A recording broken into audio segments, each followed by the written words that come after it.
Bon les potos, ça va? Bon, on est le lendemain d'hier, hein. Donc hier, j'ai roulé un peu avec la Honda. Et vous voyez, c'est bien là maintenant, je suis mieux tranquille. J'ai ma petite perche. C'est bien comme ça. Il faut régler un peu là. Ah, voilà. Impeccable. Nickel. Donc, voilà, j'ai récupéré la moto. Bon, ça, je suis rentré direct chez moi parce que c'était tard. Donc hier, j'ai tourné avec. Et vraiment, je suis pas déçu. Mais pas déçu du tout. Donc on va parler un peu de la bécane. Parce qu'il y a des trucs qui sont, il y a beaucoup de choses qui sont bien. Il y a une chose, bah, vous avez vu, parce que en fait là, vous aurez déjà vu finalement ce que je vais mettre avant. Donc vous avez vu que mon groin il était tout noir. Et ça c'est la bulle. Mais la bulle, mais c'est une cata les gars. Je crois que d'ailleurs je vais l'enlever. J'en ai commandé une grande. Mais je vais la virer la bulle parce que c'est pire que... C'est pire que s'il n'y en a pas quoi. Ça nous amène le flux d'air mais en pleine gueule. C'est vraiment un bruit, je vous en parle même pas avec le jet. Voilà. Bon allez, assez parlé, on fait le tour de la bécane. Alors je vais, tac, t'avoir. Voilà. Bon alors d'abord on va parler de la selle.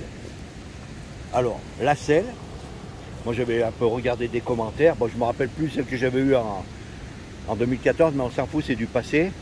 Donc la selle, il y en a qui se plaignaient que c'était dur ou quoi. Moi franchement, au niveau de l'acier,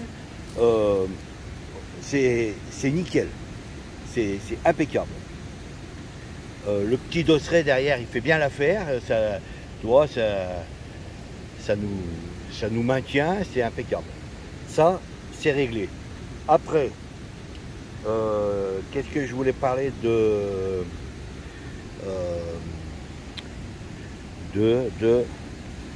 qu'est-ce que la tenue de route quoi, le cadre, tout ça c'est nickel, mais putain mais il faut bien que je me mette loin, il y a un problème là non? Attends, je coupe et je reviens. Finalement la perche ça me fait chier, voilà, je l'ai à la main, c'est mieux. Donc oui, la tenue de route, ben franchement le cadre, tout ça, ben vraiment c'est le truc, c'est un rail. Elle se met sur l'angle, mais d'une facilité incroyable. Ça, c'est nickel. Après, je pense que celui qui va rouler vite, toi, qui va vraiment se faire plaisir avec la brelle et qui va vraiment prendre de l'angle, bon, moi, pour moi, je le fais pas parce que j'ai pas envie de me mettre par terre. Je suis déjà trop esquinté comme ça, donc je m'économise. Mais peut-être que celui qui va envoyer du bois avec, il risque peut-être de faire frotter les cale-pieds parce que j'ai vu à des moments sur l'angle c'était pas loin, enfin je sentais que ouais c'était pas loin. Donc je pense qu'il y en a qui risquent de la faire frotter. Et en parlant de ça justement, on va parler de la hauteur, de la hauteur, du dessous là, comment on dit déjà là, enfin le dessous quoi, tu vois, entre le sol et le machin. Bah hier, là, quand j'ai cassé la croûte, vous avez vu, au bord du petit lac, j'ai mangé mon casse-dalle. Eh bien, putain, j'ai pris une petite monotrace qu'il y avait. Et, vous voyez là, le carter là, vous voyez comme il est bas là? Bah dis-toi que je l'ai déjà accroché. Là, je sais pas si on voit. Putain. Bah je peux pas aller là-bas dessous.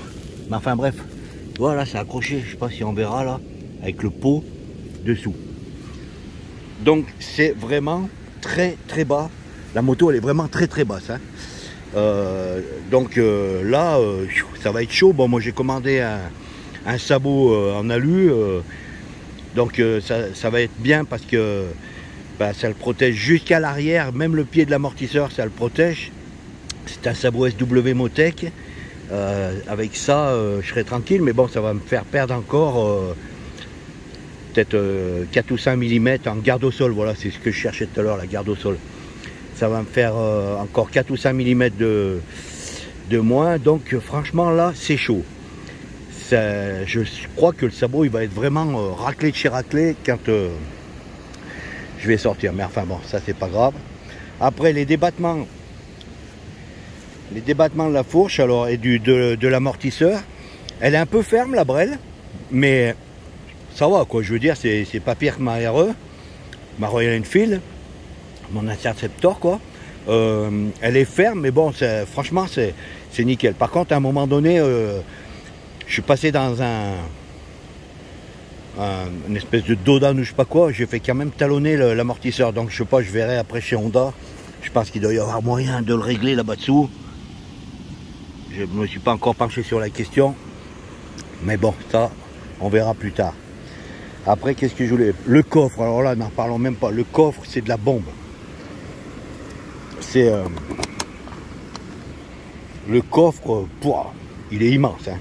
Franchement, ça c'est vraiment un plus. D'ailleurs, je comprends pas qu'ils le fassent pas sur d'autres motos. Ils sont arrivés sur celle-là. Je sais pas, ils devraient arriver à faire sur les autres. Hein. Bon, enfin, ça... Après, qu'est-ce que je voulais parler de quoi? Bon, bah la boîte c'est nickel. C'est vraiment, maintenant, elle est vraiment performante. Elle est douce. Alors effectivement, c'est vrai que quelquefois, il y a des petits à-coups pas au bon endroit, mais en fait, juste ça, il suffit d'anticiper nous-mêmes si ça dépend, ça on le gère après à la vitesse qu'on arrive dans un virage. Après, quand on connaît la brelle, bah, il suffit de balancer un coup de gâchette avant ou voilà, avant que ça le fasse dans le virage. Ça, c'est vraiment pas un problème. Elle est super bien étagée. Et après, bah, bien qu'elle fasse que 58 chevaux, quand on la taquine un peu, franchement, elle marche. C'est une moto, moi, c'est une moto bah, déjà qui me correspond bien. Là-dessus, ça, il n'y a pas de problème. Et puis, il se passe des trucs avec. C'est franchement, je vais même, c'est une chose que j'ai jamais fait. Je crois que je vais même lui donner un nom. Je vais l'appeler Mémé Blanche. Mémé Blanche.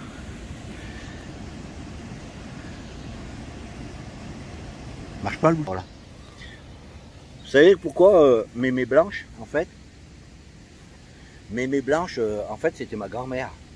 Et ma grand-mère, c'était la force tranquille quoi. Franchement,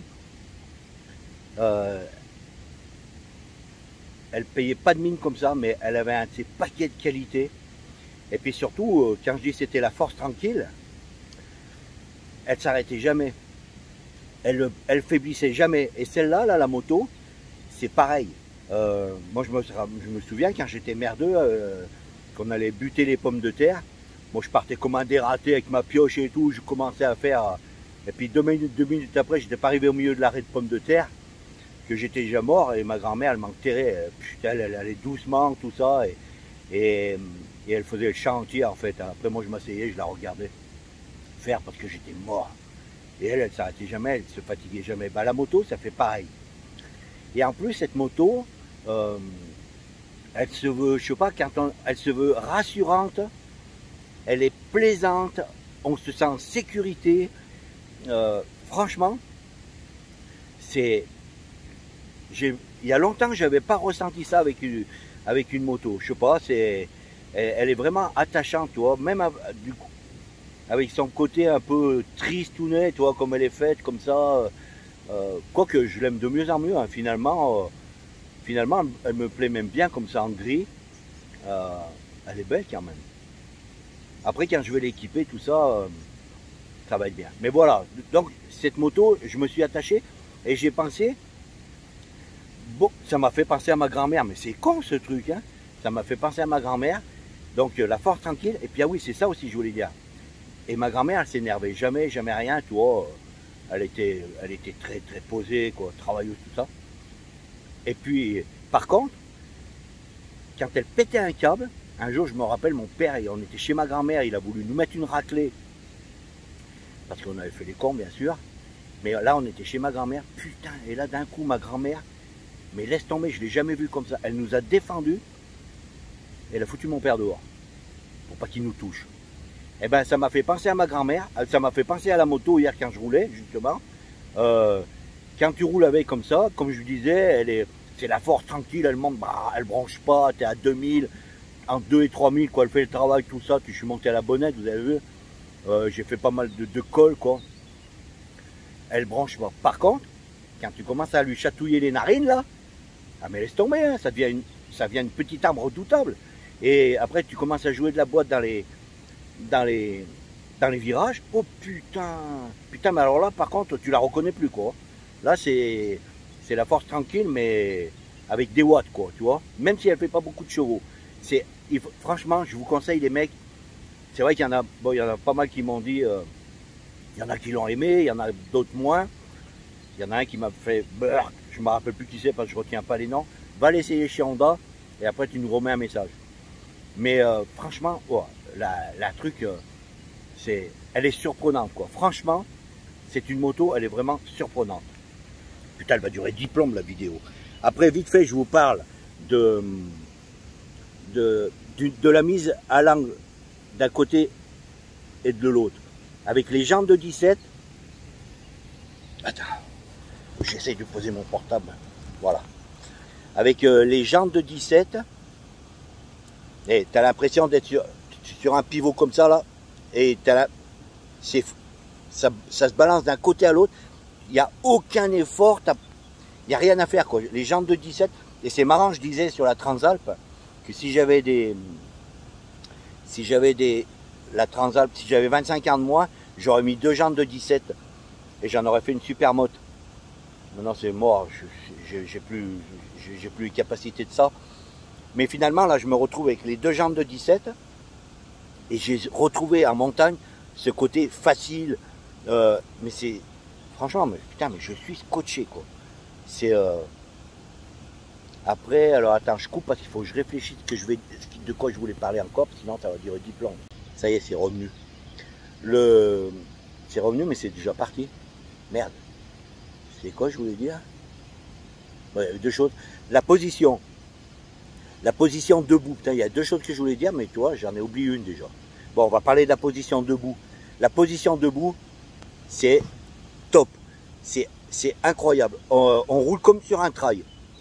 Il manque 2-3 cm en hauteur, mais j'ai commandé des Reos SW Motec, donc en hauteur comme ça, et puis il y a aussi, vous avez un réglage d'avant en arrière. C'est les nouveaux réhausseurs qu'ils ont fait chez eux là. C'est, je vais voir, c'est la première fois que j'en monte, on verra bien. Donc là, la hauteur de selle, la hauteur du guidon, elle sera nickel pour rouler debout.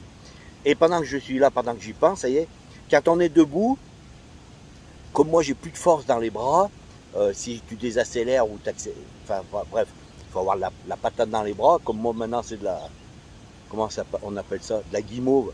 Tu sais, t'as vu la guimauve, quand tu prends un bâton de guimauve là comme ça, tu fais comme ça, là on dirait un lasso, là. Les bras ils sont pareils. Et de ce fait là, le réservoir de la façon qu'il est fait, je regarde la brêle en même temps, hein. De la façon qu'il est fait le réservoir, toi, il est fin au bout de la selle, et puis après il fait comme ça, là, il s'écarte quoi un peu. Et de ce fait là, quand on est debout, quand on roule debout, on peut bien se caler avec les jambes, on peut bien serrer la moto dans les jambes, entre les jambes, et surtout ce qui est important pour moi, c'est que justement je peux compenser mon manque de force avec mes jambes, en me tenant avec mes jambes. On est super bien calé contre le réservoir. Ça, pour moi, c'est vraiment nickel. Bon, attends, je coupe parce que faut que je réfléchisse. La consommation. Bon, la consommation, ça on le sait, on l'a vu sur les essais. Enfin bref, on sait qu'elle est taillée pour rien consommer du tout. Effectivement, hier j'ai fait à peu près 600 bornes et ça m'a fait 3,4 litres. Enfin, au tableau de bord, hein, parce que j'ai pas refait le plein du coup. J'ai pas refait le plein et je me rappelle plus combien il fait le réservoir. Je sais pas. Mais quand je referai le plein, je pourrais faire ma conso exacte parce que je savais pas si mon yo-yo il avait rempli jusqu'à ras quoi. Ça, je reviens. Oh, pardon, je reviens. Dans les rétros, on voit super bien à l'arrière. Ça, rien à dire. Je reviens. Le freinage, ça vient au fur et à mesure. La sciure, elle est en train de se... Le freinage, au début, bon après elle était neuve, hein. Putain, j'ai dit, oh là là, moi qui suis, je freine, je suis quelqu'un qui roule en freinant, vous allez me dire, je suis fada, mais je freine que de l'arrière, moi. Déjà, par rapport à mon état.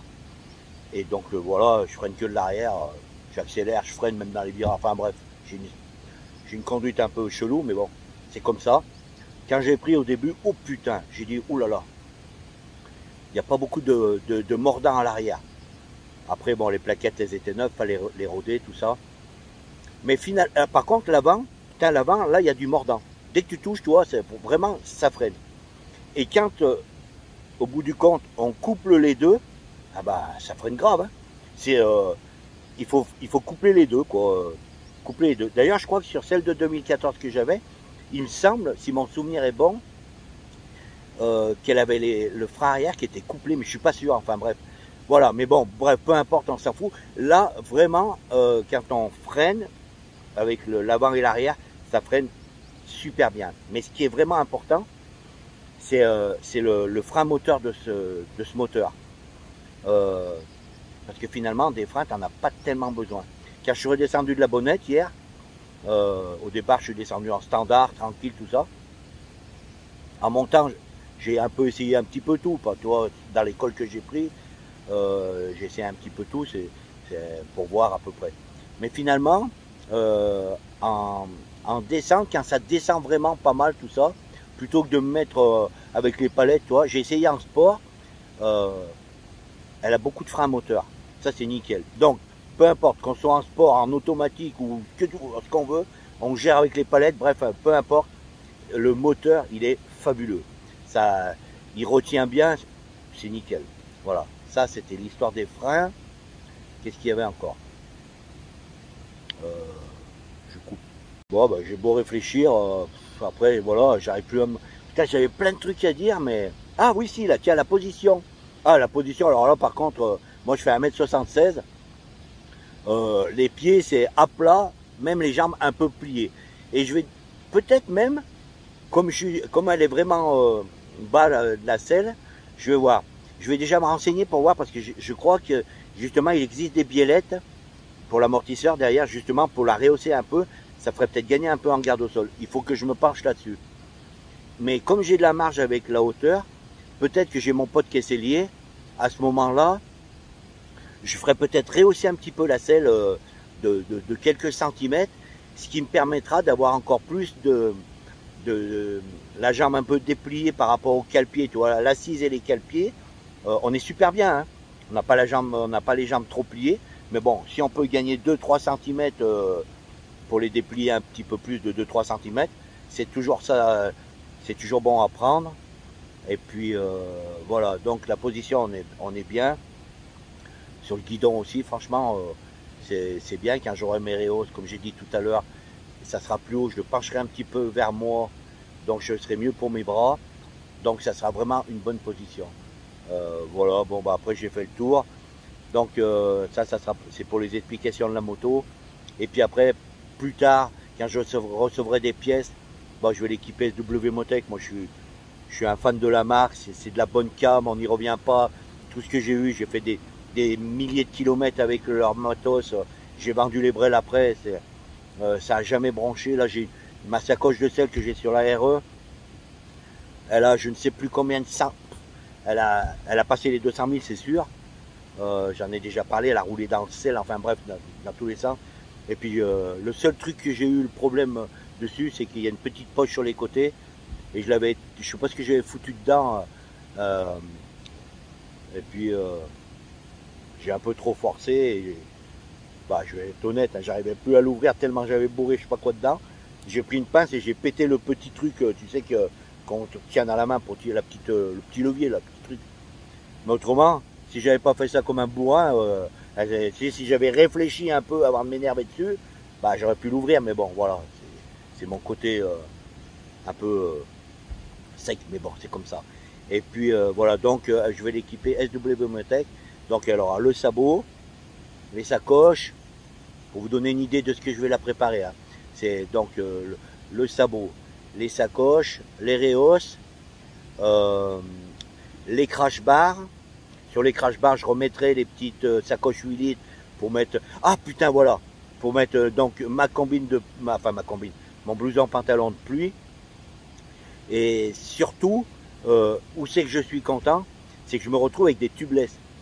Et donc là dans le coffre, j'ai mis mon kit de, tu sais, de mèche là, avec les petites bonbonnes d'air. Et ça, franchement, qu'on le veuille ou non, j'en avais déjà parlé avec le problème avec la RE, c'est que quand je roulais, j'avais toujours cette arrière-pensée dans mon cerveau de la crevaison. Et là, c'est nickel. Franchement, là, je me retrouve avec des pneus tubeless et j'ai remis donc mon kit dedans. Et ça, putain, mais ça tranquillise grave. Vraiment, ça c'est, pour moi, enfin, en tout cas, c'est important parce que c'est con de se cramer une balade pour une crevaison, quoi. Tu es au bout de nulle part, putain, tu crèves, c'est mort, quoi. Ou alors, il faudra avoir la chambre à air, les démons de pneus, c'est bon, j'ai passé l'âge, j'ai plus envie de me faire chier comme ça sera l'assistance, mais voilà, quoi. Même si tu as l'assistance, ta journée est cramée ou même, ça dépend, si tu es en road trip. Moi, j'ai un pote, l'année dernière, il a crevé, ah non, c'était pas lui, c'était un autre, non. Enfin bref, il a crevé. Si, c'est lui, je crois qu'il est resté planté 2 jours parce qu'il a fallu commander. Enfin bref, c'était le bordel, quoi. C'était un week-end, enfin, c'est la merde. Là, au moins, avec les tubeless, on est tranquille, ça marche.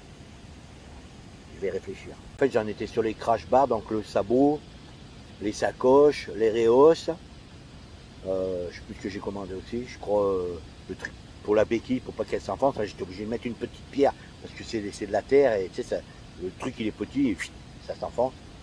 Ça, je vais virer derrière je l'avais déjà dit ça, mais je vais y virer derrière, je vais mettre un support court, tant pis, ça ramassera de la merde dans le dos, mais je m'en fous. Ça, et puis, tout dépend, parce que comme j'ai pas choisi la couleur, là, enfin, j'aurais pu choisir la couleur, mais bon, celle-ci elle était dispo, ça faisait une vente plus rapide pour mon yo-yo, donc j'avais prévu, peut-être après je lui ferai un kit déco, je verrai, pour la redynamiser un peu en fait, parce que c'est vrai que finalement cette moto elle a beaucoup d'atouts. Putain, elle va être longue la vidéo, pas grave.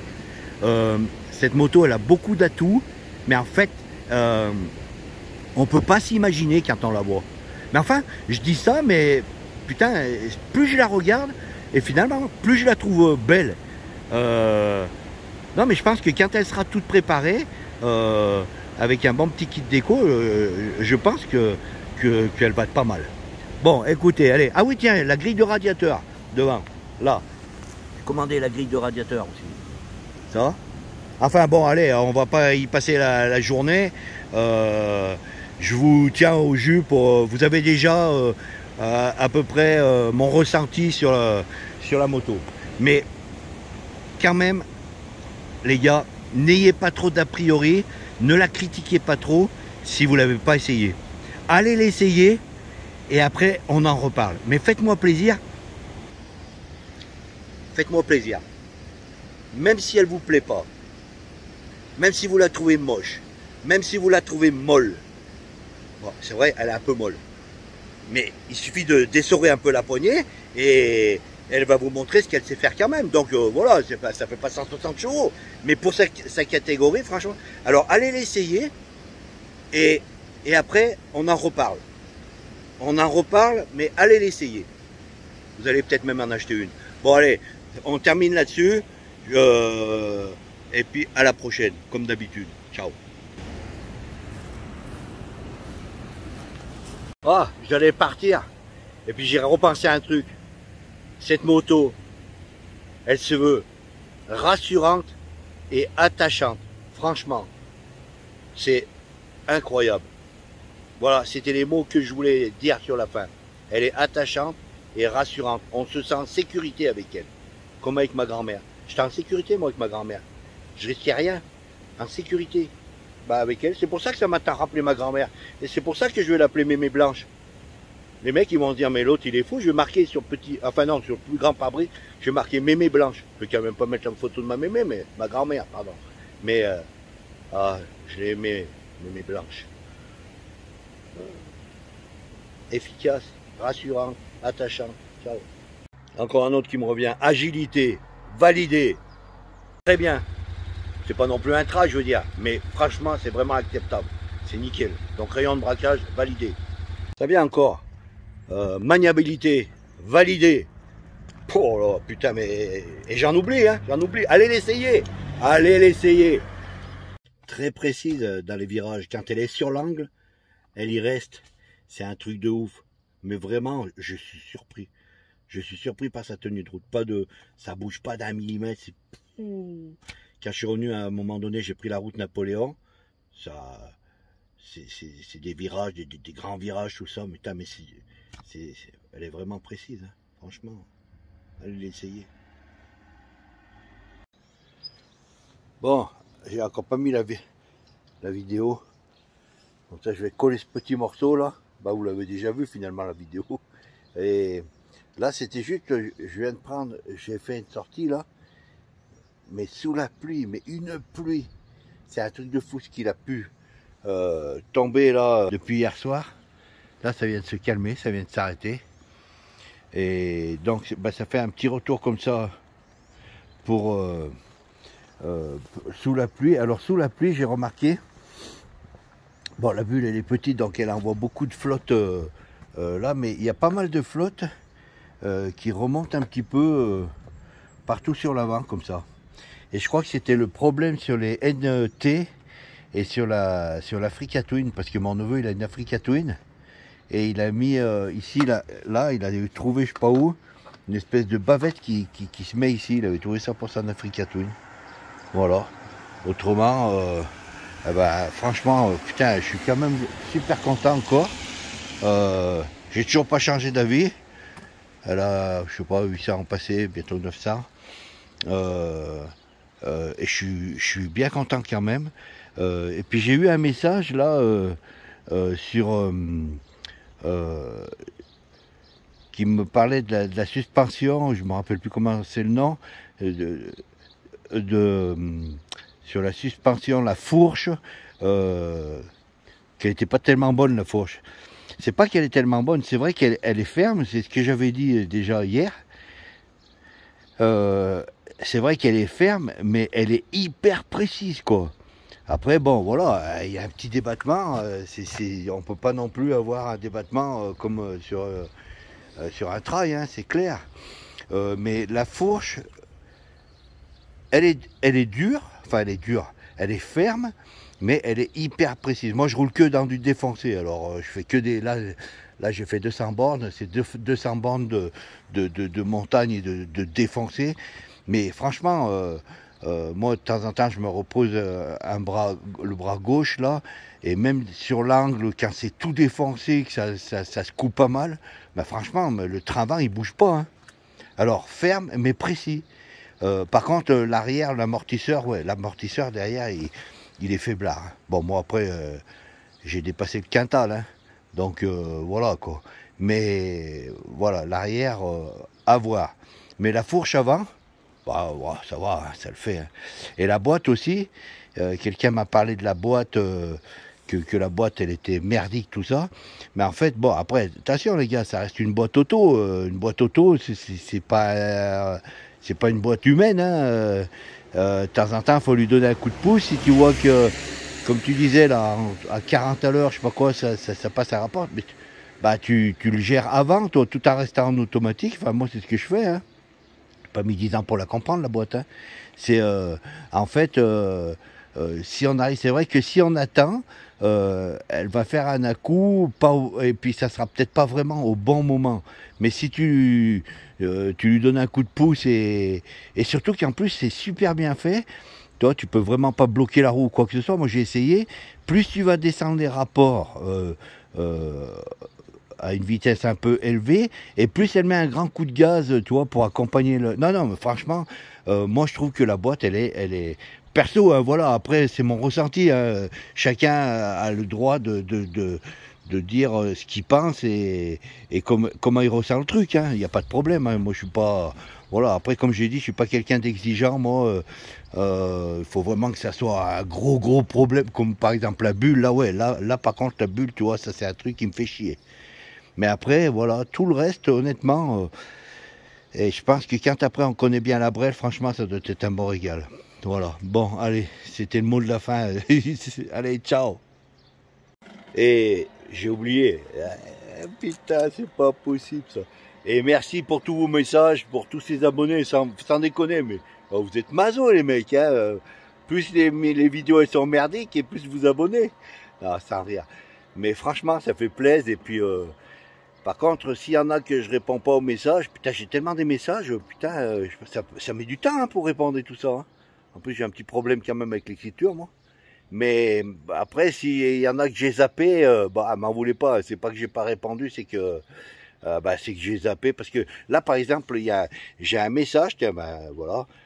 Par exemple, j'ai un message. Putain, faut que je pose un peu mon bras. J'ai un message aussi qui m'a dit, putain, mais ça y est, j'ai oublié. Qu'est-ce qu'il m'a dit sur le message? Ah oui, voilà, il m'a dit que la boîte DCT c'était nul ou je sais pas quoi. Et j'ai voulu répondre, je sais plus comment il s'appelle non plus. J'ai voulu répondre, donc dans ma boîte mail, il y a le message. Et quand j'appuie sur répondre, je tombe pas je trouve pas le message où c'est qui me dit que la boîte DCT est à chier là. Je sais pas où il est son message en fait. Alors c'est pas que je veux pas répondre, c'est que je trouve pas ton message quoi. Voilà. Après t'as le droit de trouver que la boîte elle est nulle, t'as le droit, t'inquiète pas, je m'en fous moi. Moi je le trouve bien, voilà. Après c'est chacun, comme je dis toujours, c'est chacun son truc. Mais voilà, donc je sais pas comment, peut-être quelqu'un me dira dans le commentaire. Voilà, sur ma boîte mail j'ai le message et quand je fais répondre, je trouve pas le message pour répondre. Voilà. Allez, ce coup-ci c'est bon.